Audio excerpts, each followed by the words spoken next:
Maoist party కీలక నేత బర్సీ దేవా హిడ్మా తర్వాత మావోయిస్ట్ పార్టీకి ఎవరున్నారంటే వినిపించేటువంటి పేరు ఇప్పుడు పోలీసు ఎటు లొంగిపోయింది. సో తెలంగాణ డీజీపీ శివధర్ ఎదుట లొంగుబాటు గురయ్యాడు బర్సీ దేవా. సో రేపు మీడియా ముందు ప్రవేశపెట్టే అవకాశం ఉంది. కొంతకాలంగా బర్సీ దేవా లక్ష్యంగానే పోలీసులు గాలింపు చర్యలు చేపడుతున్నారు. ఛత్తీస్గఢ్, ఆంధ్రప్రదేశ్, బీహార్, మధ్యప్రదేశ్, మహారాష్ట్ర ఈ రాష్ట్రాలన్నీ కూడా బీజేపీ పాలిత ప్రాంతాలు. సో అక్కడ కొంత చాలా తీవ్రమైన పరిణామాలు ఉన్నాయి.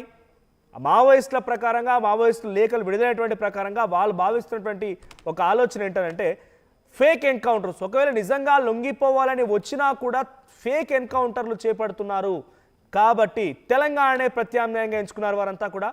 సో డెఫినెట్గా ఒక రాష్ట్రానికి సంబంధించిన పోలీసుల సహకారం లేకుండా కేంద్ర బలగాలైనా సరే వచ్చి ఒకరిని ఎన్కౌంటర్ చేయవు.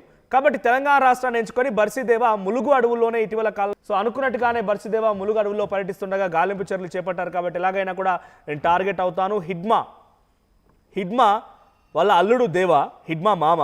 సో మా మామనే హతమార్చారు, ఇక నేనెంత అనుకున్నాడేమో కానీ మొత్తంగా పోలీసు రేటు లొంగిపోవడానికి సిద్ధమైపోయారు. సో తెలంగాణ డీజీపీ శివధర్ రెడ్డి ఎదుట లొంగిపోయాడు. రేపు బర్సీ దేవాని పోలీసులు మీడియా ముందు ప్రవేశపెట్టే అవకాశం ఉంది. సో కొంతకాలంగా బర్సీ దేవా లక్ష్యంగా పోలీసులు గాలింపు చర్యలు చేపట్టడమే బర్సీ దేవా ఈ డిసిషన్కి కారణమేంటి తెలుస్తోంది.